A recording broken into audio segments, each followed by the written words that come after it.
28 अगस्त 2024 को भाजपा द्वारा बुलाए गए बंगाल बंद के दिन भाटपारा में भाजपा नेता प्रियंकू पांडे पर गोली चलाई गई थी। उस गोलीकांड की जांच एनआईए ने अपने हाथ में ले ली है। इससे पहले 15 लोगों को गिरफ्तार किया गया था, लेकिन मुख्य आरोपी टिपुआ पुलिस की पकड़ से बाहर था।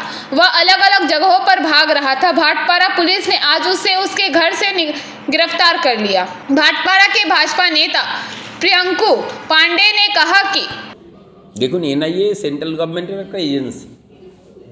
এনআইএ কাজ করছে। এনআইএ কাজ করতে গিয়ে যাকে গ্রেপ্তার করছে।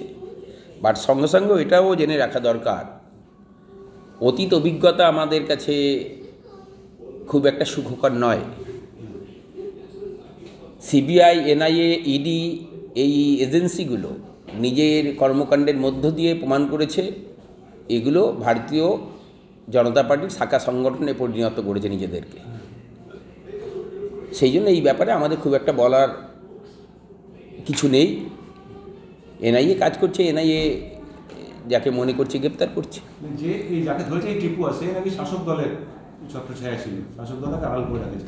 আমাদের তৃণমূল কংগ্রেসের কোনো সমাজ বিরোধী নেই। আমরা সমাজ বিরোধীর বিরুদ্ধে লড়াই করি। আমাদের দলে কোনো সমাজ বিরোধীর জায়গা হয় না। বাট আমি এটা ব্যক্তিগতভাবে মনে করি সমাজ বিরোধীর কোনো রাজনৈতিক দল হয় না। সমাজ বিরোধী যারা তারা নিজেদের প্রয়োজনে কোনো রাজনৈতিক দলকে হয়তো ব্যবহার করতে পারে, কিন্তু কোনো রাজনৈতিক দলে সমাজ বিরোধীদের জায়গা হয় না। সমাজ বিরোধী। Bureau report PVTV news. नियमित अपडेट एवं दुनिया भर की ताज़ा खबरों के लिए हमारे फेसबुक पेज को फॉलो एवं यूट्यूब चैनल को सब्सक्राइब करें।